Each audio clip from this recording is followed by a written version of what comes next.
Power Memorial. Can I get y'all to come to the front?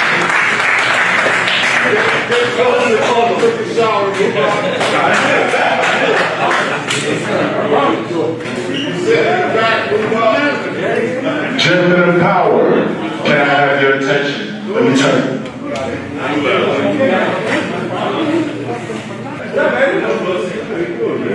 Power Memorial, can I have your attention? That's you, Sean. Yeah. Do I need to get Brother Costa in here? Gentlemen, can I have your attention? We're about to get started. All you talkers in the background, can I have your attention? Oh, that's what they want. Hey! Give yourselves a round of applause. We have classes from the 80s. We have people from the class that never was. We have people from the class from the 70s. And we also have some people from the 60s. Yeah. Mr. King, are you class of 64? You're the most senior class being represented? Is there any takers? I'm a junior. I'm junior to all these guys. Well, we're going to get started today. This is a social mixer. It's a fundraising event. F-U-N without the D. What's a fundraiser event? It's a combination of a friend-raising event and an F-U-N-D fundraising event. Now, we know we like to talk about money, but the most important thing to us is you, the alumni, human capital, time, effort, and energy put into the things that we do. Right? So I wanted to get y'all together, appreciate y'all, give you something good to eat, let you walk away with a power t-shirt. I was gonna, let me see if I can show this. And besides talking about fundraising, but today's theme is power stories. So if you give me 1 second, I'll show you what we got here. This was also supposed to be included in your package. This is the Power Memorial keychain. But unfortunately, it's still on its way. So we will get it to you when we have the chance. But today's theme is going to be power stories. I have a couple of individuals that's going to come up and tell their power story. I'm going to share my power story. But as we get started, we have a couple of excerpts from one of our Hall of Famers, Mario Elie. I'm going to show you the most recent interview that we did with him. Just a couple clips to get us started, and then I'll bring up our speakers. I'm going to be in New York most of the summer. 3 weeks into my trip, Can everybody see? my phone rings. And it's Chris Muller. Chris Muller said, Mario, you ready to prepare for next year? I'm like, what the hell are you talking about? It's summertime. He said, are you ready to prepare for next year? He said, get your butt at, he didn't say, get your, I'm going to be in New York most of the summer. 3 weeks into my trip, my phone rings. And it's Chris Muller. And Chris Muller said, Mario, you ready to prepare for next year? I'm like, what the hell are you talking about? It's summertime. He said, are you ready to prepare for next year? He said, get your butt at, he didn't say, get your ass out to the day, and then you'll get to work. And I never forgot that. It's the reason I'm in the league as long as I wanted to be in. Because now young players don't have guys, veterans like that to really show them. That was good about our era. You had veterans who taught you how to be pros. Chris Muller, Mitch Richmond, and Tim Hardaway taught me how to be a pro. We played 2-on-2, 3-on-3, 1-on-1. We lived in the gym. And every time I see those guys, I thank them. Because if it wasn't for them, I wouldn't have had the longevity in the MD I had. Because I knew every time I would go into a summer, I knew what kind of work I had to do. And it's because of Chris Mullin. And that's why I wear 17. Everybody said, why you wear 17? I said, that this man taught me how to be a pro and how to glass in this league. And I did. You know, I ended up having a fantastic career.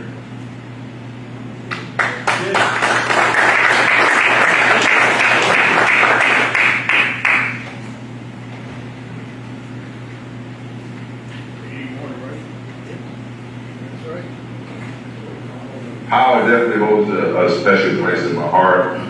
Really, where I developed a love for basketball. Still have friends to this day from that school. That's how special it was. You know, like you guys mentioned, Brother Jensen, Peter Costa. You know, when you mention those guys, I can remember it like yesterday. You know, I'm just proud of our heritage. I mean, we have a lot of great guys come out of our high school. You know, I can imagine if it was still be open, there'd be a lot more great guys. Because everybody, power. When you mention power, it wasn't when you mention Hollows, or it didn't have the same punch when you mention power.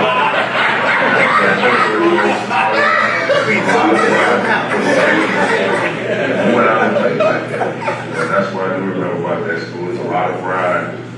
The guys backed us, the school backed us. I mean, it was just an amazing 4 years for me. Really helped me grow from a boy to a young man.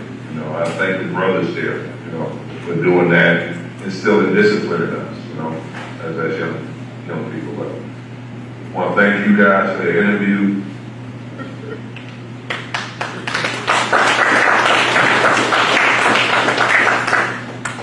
Gentlemen,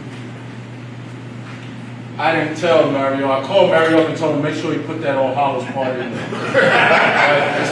Just to keep him on our toes. But once again, I'm gonna bring up Mr. Joe Mafia, class of 77.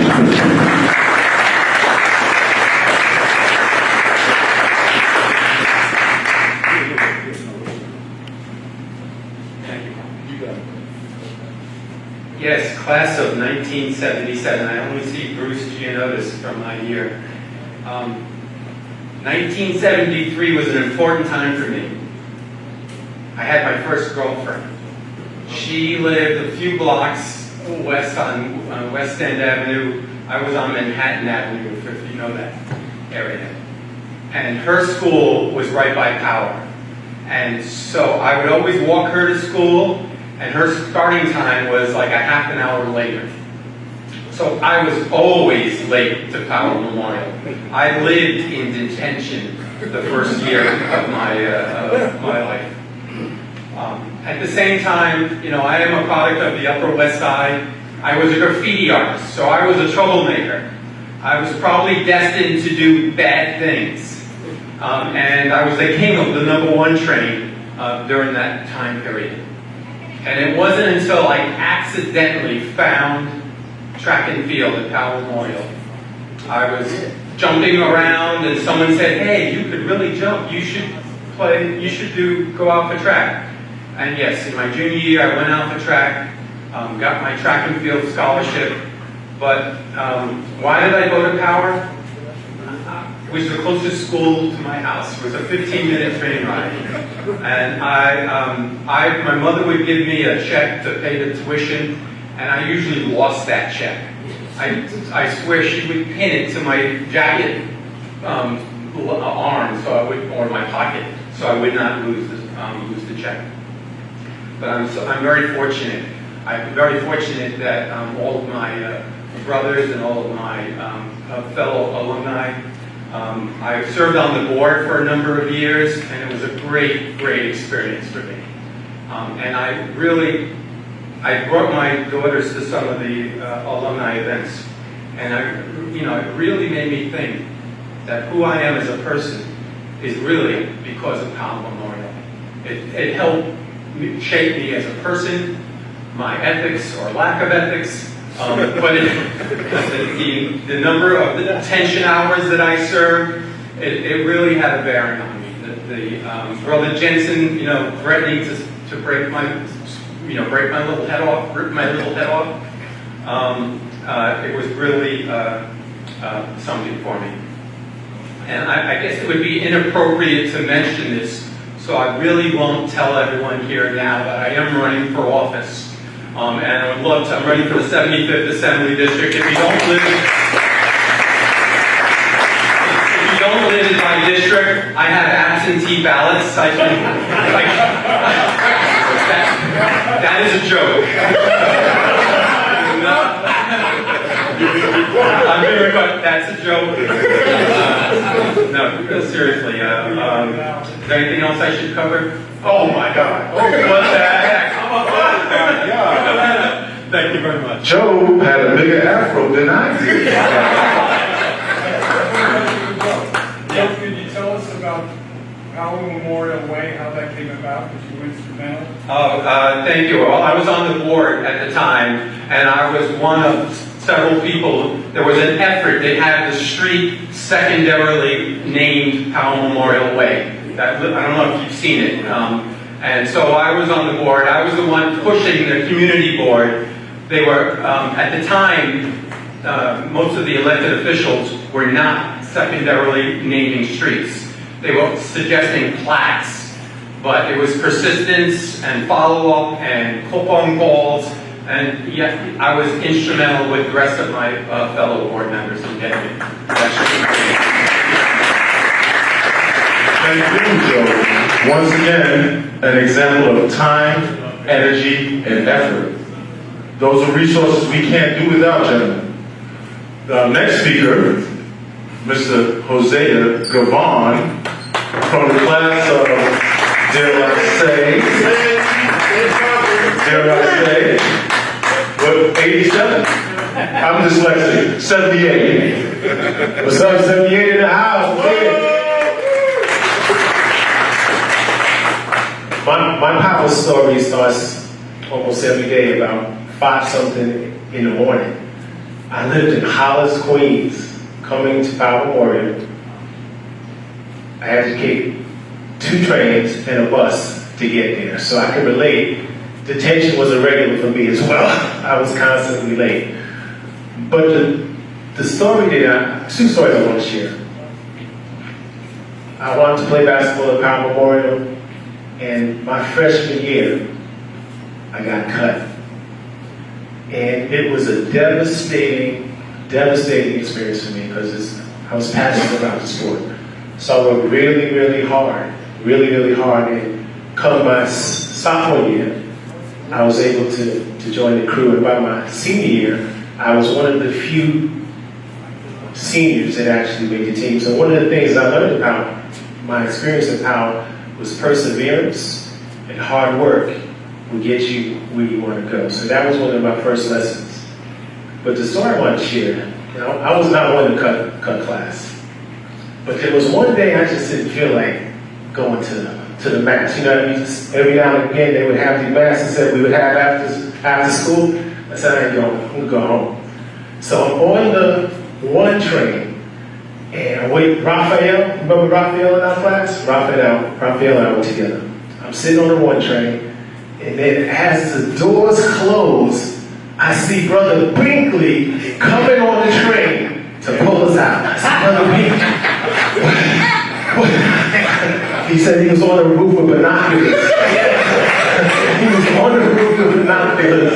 He grabbed us off the 1 train, bring us back to Power, call our mother and father. But I want to say, it was crazy.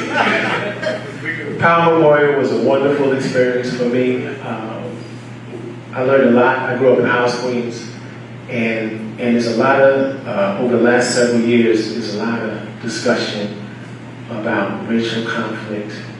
I truly felt that there was a high degree of racial harmony at Powell Memorial.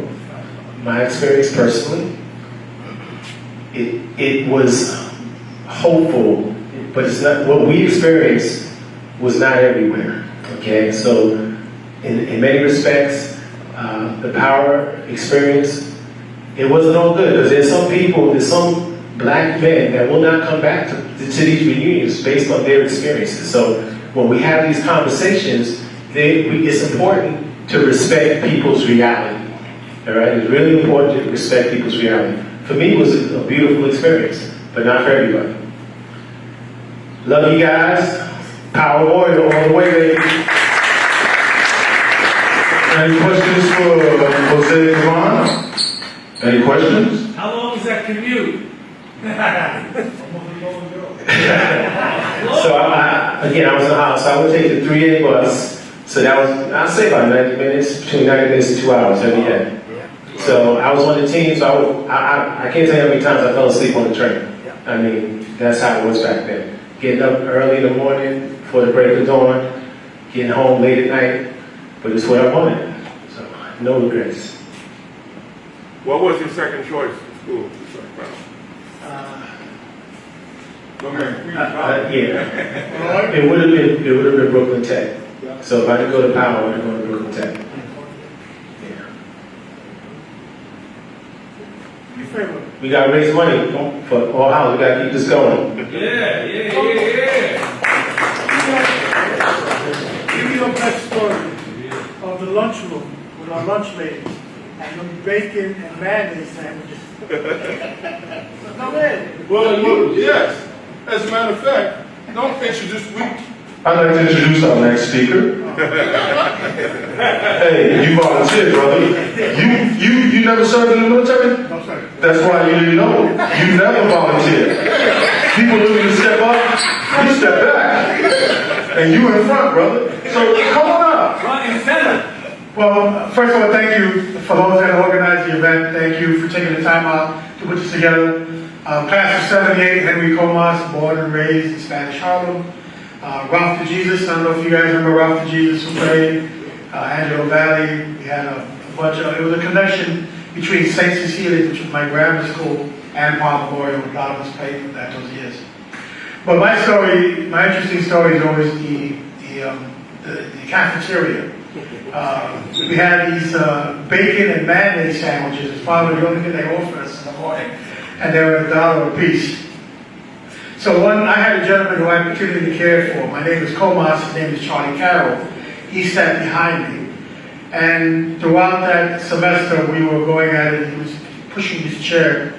So I decided to go in the morning and have 4 bacon and mayonnaise sandwiches. Because I knew throughout the day, I was going to be able to deposit this noxious gas to the Carroll. I couldn't hit him back physically. So what I did was that I got him with a weapon of mass destruction. I hit him with these WMDs. But I always wanted to thank those lunch ladies. Those lunch ladies that were there serving us throughout the year. And I became kind of famous based on my flashism that some of my asses. And that is my problem with the story. Thank you, Mr. Comas, for that exhilarating story. Mr. Georges was just asking a question about what was your second choice.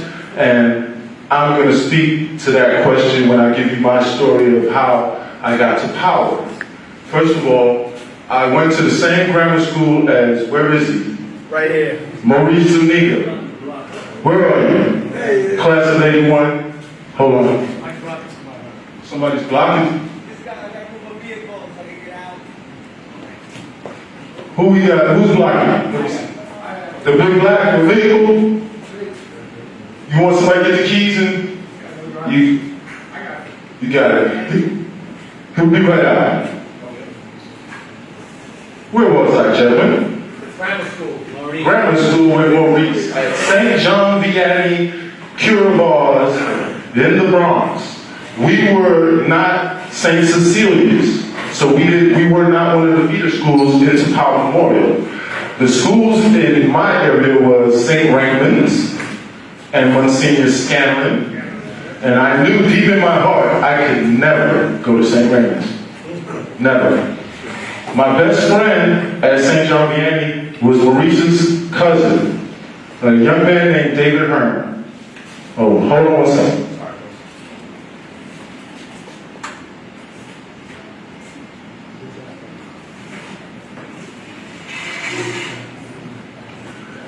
Bear with us.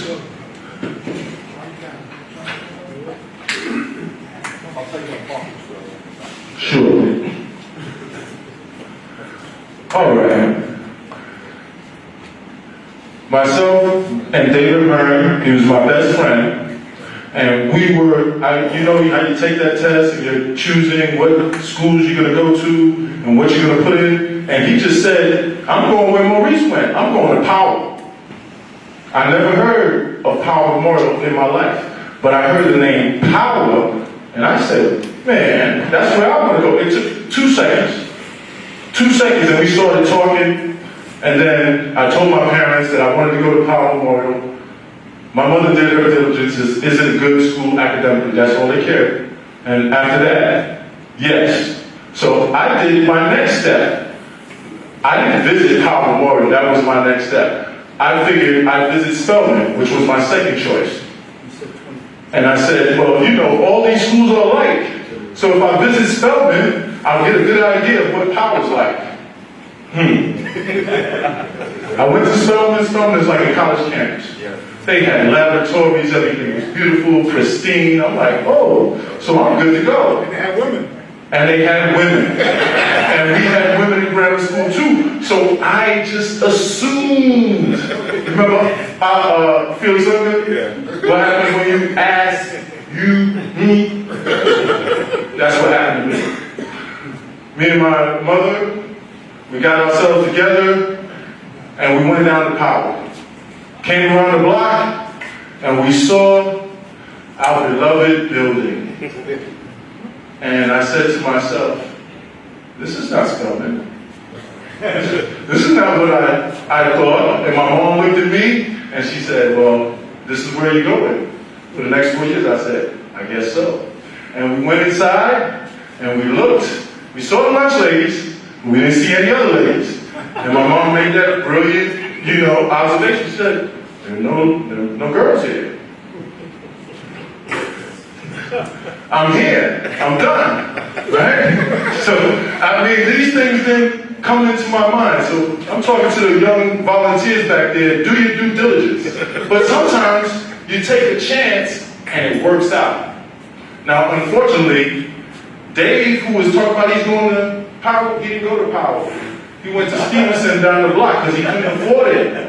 And there was no Powell Memorial Alumni Association or any other kind of association to help him financially come along. As that went on, he used to work, they both worked for my father. My father had a few travel agencies, one right up here on the concourse. So we were very close, and unfortunately, Dave passed away. One of the summers, but he had went to Stevenson, and that's my first inkling of Powell. Now, to go back to the building, and when I first arrived there, as I got in there, after about a week, I didn't even see that building anymore. Because the people inside created such an environment for me that, it's like somebody asked you, how does she look? She has a great personality. She can cook. She's domestic. How does she look? How? But that was the right choice.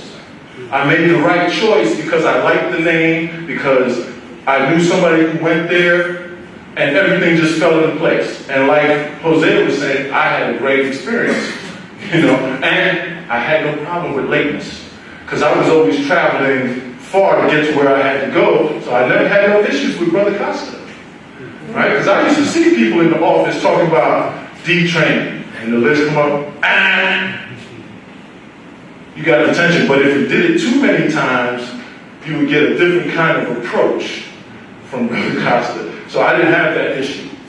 But that was my how I got to Powell experience, and I always think about that. It always comes back to me, because the building now, when I put it on the coin, I look at the coin, I look at anything, that building is one of the most beautiful buildings in my eye that I can imagine. I can't imagine a more beautiful building.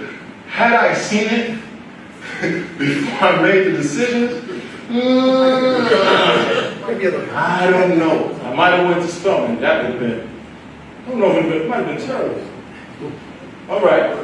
Moving right along, gentlemen. Yo, Brian, you have a question? You want to speak? I've never been in a hurry, but. Well, let me introduce Mr. Young, because I was hoping to have some of his teammates and classmates here that were helpful in All Hallows winning one of the only basketball city and state championships they ever won. Right? So, Mr. Young, please, come on up. Brian Young. What class you finished in 85? Class that never was. The class that never was. Good afternoon. I've been trying to make it to this event for years, and unfortunately, schedule never allowed me to come.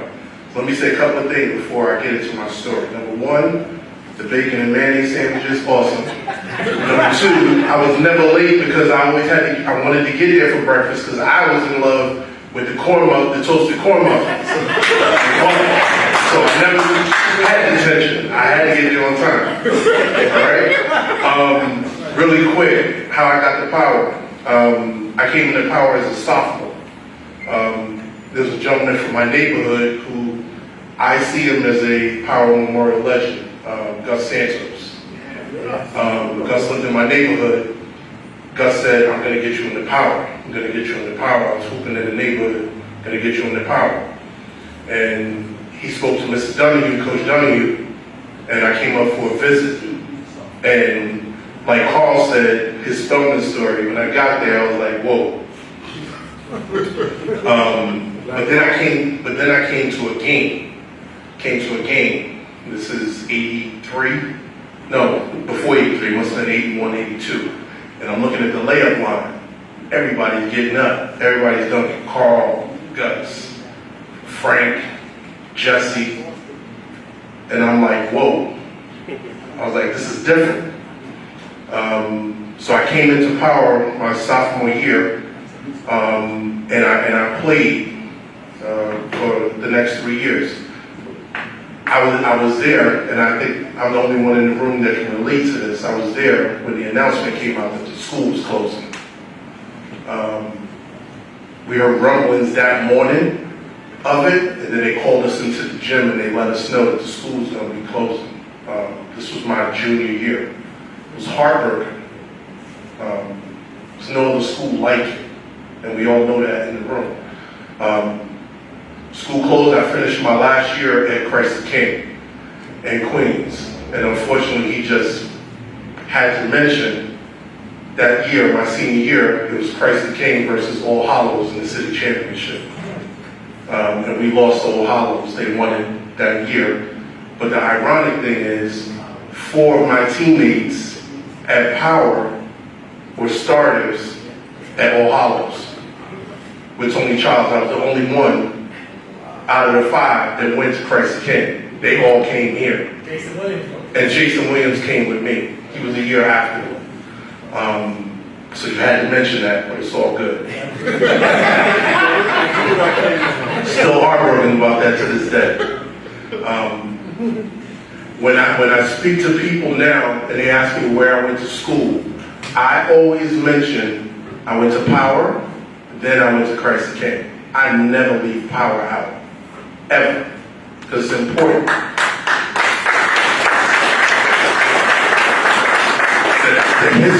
The history of Power is important, and to keep that memory alive. And people, and I'm proud to say I went to Power Memorial. So I always mention that to people. I see Keith. You got the last graduation ring.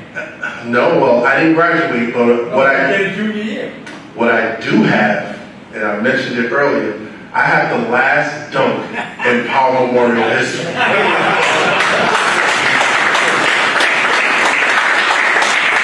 So I always mention that to people. Yeah, it was me. Talk about that dunk. Fast break dunk against All Hallows at home. It was against All Hallows. All right, but it's nice to see everyone. I'm happy to be here. Looking forward to meeting everybody, and thank you for the opportunity. I appreciate it.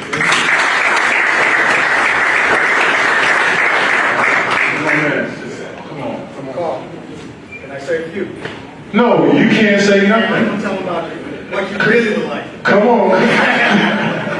Come on up. Just a short story about the strength of the Power name. Just the other day, I'm sitting in front of the Metropolitan Museum of Art, and I'm actually minding my own business, literally and figuratively, because I got a specialized food permit on a Nathan's cart out in front of the Met. So I'm out there killing time, listening to my music. I got a Power shirt on, and a guy walks by, he likes the music, and he says, Power Memorial. I said, oh, did you go? He says, no, I went to All Hallows.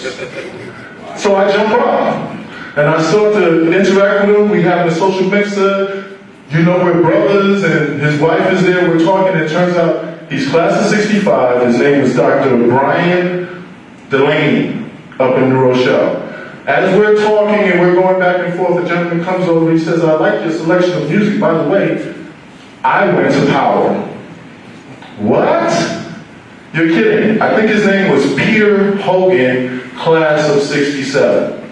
So in that few minutes, All Hallows Power, just because he saw the name across the chest. That's why I thought it was important to make sure you leave out of here with a Power Memorial t-shirt. Because that generates conversation. And that brings us, brings people closer. Even if they didn't go to Power, if they went to Rice or they went to a simpler situation, they step up and they say, oh, you went to Power? I say, did you go? No, I went to Rice. It's not my fault. I can't do nothing for you. I love you, but it's not my fault. It's okay. You'll be all right. Maurice Zuniga, class of 81. Good afternoon, Brother Panthers. First thing I'm going to say, since he's been about 11 years old, same height, minus the goatee.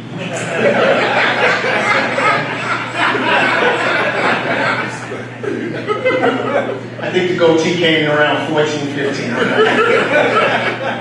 little later. So my Power story.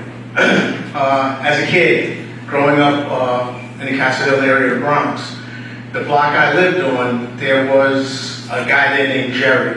I can't remember his last name to save my life. He only lived on the block for a year. But the one thing about Jerry is Jerry epitomized cool at the time. Jerry wore cool, Jerry talked cool, Jerry had the big afro with the pick in the back with the fist, and anything you said to Jerry, Jerry sounded like an FM DJ, real smooth and mellow. And the one thing that really stood out for me about Jerry is Jerry used to wear a white t-shirt that said Power across the chest in purple lettering with a panther underneath it. And I was like, damn, I like that shirt. Damn, I like that shirt. One day I got the nerve to ask Jerry, what's all that? He said, oh, that's just like, oh, it's a Power Memorial. And I kept that in the back of my mind. Jerry moves away. It's time to pick a high school. Going through all the brochures and everything. Take the test. And I make my pick for my 4. Spelman, because everybody in the Bronx wanted to go to Spelman. Power Memorial.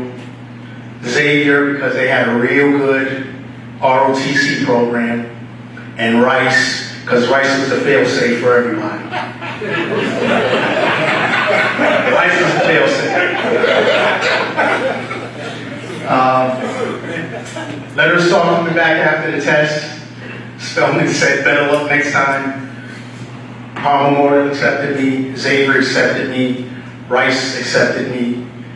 My choice came down to 2, Xavier and Power. Sat down with parents, went over all the brochures. The final determination was made when they looked at the cost of tuition. If I went to Xavier, we weren't going to have lights. If I went to Power, we just wouldn't eat meat for 4 years. So I was warned I better do right. Plus the fact that everyone in our area, like Carl said before, it was St. Raymond's, it was Hayes, it was Scanlon, it was all these schools up here. And like I said, all these schools up here, their color scheme was blue or red, with the exception of Rice that was green, but who cares, it was Rice. Power, that purple, that name, everything stuck out. And so I said, I'm going to Power. And then, as we all know, you get out the subway and you make that walk to 10th Avenue and you look at that building and you look twice and like, okay.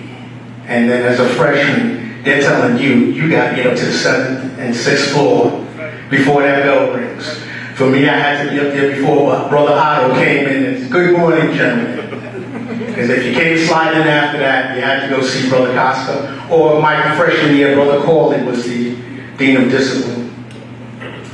Like the rest of you, best decision I ever made. I had told Carl not too long ago with everything going on, we all went into that building, black, brown, or white, but we all came out of that building purple and gold.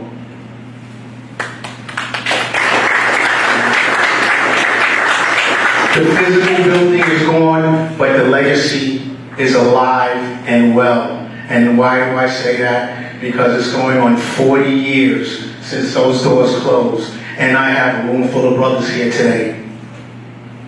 All of you. We are all part of what made that building. And there's so many of us that aren't here, but they're not forgotten. As a matter of fact, before you guys go to bed tonight, please say a prayer for Mr. Reyes. May he rest in peace. Who, back in 1977-78, had the nickname Paco, after the DJ from WKTU. Yeah, that's right. So my brothers is so glad to see all of you here. Every time there's anytime you go somewhere, anywhere you go, and you say the name Palm Memorial, all right, first thing they say, Kareem, right? Yeah. After that, it's like, I know that school. I know that school. Some people still don't realize it's closed.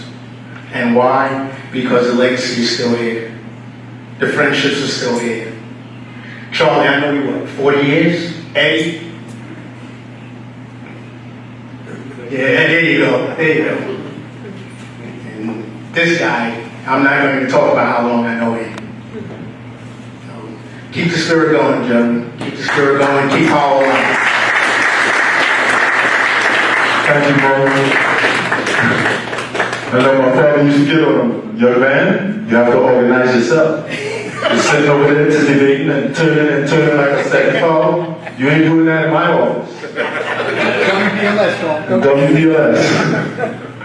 WBLS. Gentlemen, do we have anybody else that wants to share their power story? Don't be shy. I see y'all looking, Ron Agar. And who's that? My name's Esteban Solares. Come on up. I don't want to mess up your name. Come and tell your story. Wait a second. Class of what class? I'm class of 83. Class of 80. You in my class. Come on up here, man. But listen, I am a retired detective, so I would never volunteer for anything. But it seems like a God moment to me because everybody's been mentioning Spelman. I'm that guy that went from the Power Feeder School to Spelman. I was the only guy that went to Spelman from St. Cecilia for my year. And I got a 68 and a 69 in history and math in Spelman. That wasn't passing. So I had to go to summer school. I went to summer school in Power Memorial between freshman and sophomore year. And while I was there, it was a different crew. Obviously, it was from every school. And I said, you know what? This might be the place I come. But my father was like, yo, you chose Spelman. You go finish what you started, like every father. And so I failed math and history again. with a 67 this time and a 68. And I do what every bright East Harlem guy would do. I go to my father. I go to Power. I call Power first. And I says, listen, if I give you a 70, a 67, and a 68 for Spelman, will you accept me to go there in my junior year? without going to Sunday school? And they said, yes, sir, we will. And that's how I got to Power. And reunited with Eddie. Charlie was gone already. But that's how I wound up at Power Memorial. And I gotta tell you, it was the best. It cut my commute from an hour, because I'm from Manhattan. So I went all the way up on that Dye Avenue number 5 train to get to Spelman. And but I got back into the city, and Power Memorial is my family. I have not been here. Eddie's been trying to get me to come to these things 20 plus years probably. And, you know, father of 3, divorces, ex-wives, I never made it. But, I just want to, listen, I still have my Power Memorial ring. Keith was just mentioning it, and it was a pleasure to me to go. We talk about Power Memorial stories. I went to, like I said, I was a detective. I went to my partner's father's funeral, and we're talking about high schools, and I don't even know how Power came up, but I says, yeah, you went to Power? Yeah, he was a graduate from the 60s. He was, my partner's father's name was Squeaky. He was one of Squeaky's friends. And he goes, you went to Power? I said, yeah. How this man, he goes into his shoe pocket and he takes out a lapel pin, a Power lapel pin, looks just like this. And at the time, I think I had a detective pin on. And I took it, I could have ripped it off because he was giving me a Power lapel pin. And that is the proudest thing that I wear now, like on a suit jacket or whatever. I love it. I love that you guys are still getting around. And my man here, I remember the face, I don't remember the name. That's all right. You know what that And that's the last time you guys will ever see me volunteer for anything. That's my fat brother coming up there? That's a fact. All right, I got 2 seconds. And 15 years after I graduated, who'd I run into in the 43rd precinct? My man. That's right. I'm a retired detective too. Yeah. But that's not why I'm here, and I'm not up here to tell my Power story. Even though really quickly, my mom divorced my dad when I was 10 and remarried, and my stepfather came to Power and basically said, you have great grades in grammar school, you're going to Power because that's where they have a really good academic school, and you play basketball and you play baseball and you're going to have a good time there. So I put Power as my first choice, Power as my second choice, and Power as I came to Power. The reason why I love Power is this simple reason. Pat, come up here. Sean, come up here. Gino, who else? Class of 83, come up here. Dave, come up here. Come up here. Y'all moving kind of slow. Yeah, man. They're only 50 seconds. Where's Charlie at? I mean, not Charlie, Eddie. Eddie. You got the wrong color? No, I got the right color. The wrong coat. So this is why I love Power, because every year I get to come back and see these guys right here. And we didn't always all hang out in Power, but we got really close after Power closed and these things started happening. And I look forward to coming every year to see these guys right here. And we always have more than 5. So all you classes, you never have anything on class right here. We always have more than 5. Always. That's right. So this is the reason why I love Power, because even after it closed, and my brother followed me to Power, and my little cousin followed me to Power, but even after it closed, we still have this bond of brotherhood. And the guys who are not class of 83, I'm brothers with you too, and you guys are my brothers. And Brian, when Brian came from my neighborhood, he came to Power, and Jason Williams followed him and came to Power. I felt like my neighborhood is coming to Power, from the Lower East Side of Manhattan, F train to the D train or the A train, and we got to the school, and this is family. This is family. Not only the class of 83, we're family, but all you guys that rock that purple and gold, you're all family too. Older brothers probably to us, except for Brian. Everybody here is an older brother to us, but we love you guys, and this is the reason why. Thank you, thank you. Can we get a picture? Hold on, get up here. Yeah, I'm getting mine Come on, too, bro. come on. Let me tell you something about Mrs. Weber here. Get rid of that back. Okay? For the basketball players, do y'all remember going to Pine Tree basketball camp up in Royal, Maine? Okay, Mr. Donahue used to take us in a van. It was an 8.5-hour trip. After 4.5 hours, we got to the state line of Maine, and we were like, yeah! He's like, don't chill, we got 4 more hours. Right? So this guy was in the bookstore with Brother John. So when we went up to Pine Tree, you know, everything power. That's one time that I realized how influential the name of power was, because these guys would give you anything if you could trade with them, anything that you had that said power on it. And of course, Mr. Bookstore here, he opened up his own little bookstore, and he had all the kids from Maine come and trade. They bring. I swore I could have saw somebody brought their little sister, their big sister, like him. Anything he wanted. That was the guy. I still have my Letterman sweater with the basketball little logo on it and the baseball logo on it. I still have it. Talk about a hustler. I still have it. I still got my shooting shirt. When school closed, I told Brother Costa, you gotta give me one. We're gonna take a picture. Stop talking. Background picture scaring people. That's the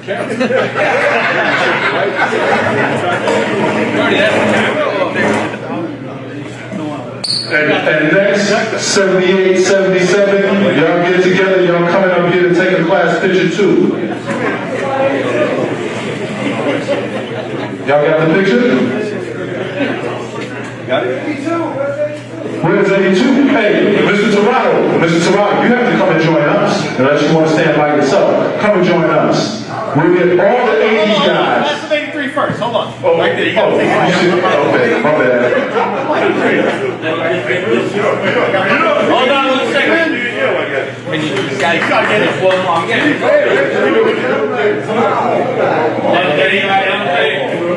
One, 2, 3. And power something. 1, 2. Okay, we got it right here. On 3. 1, 2, 3. Power!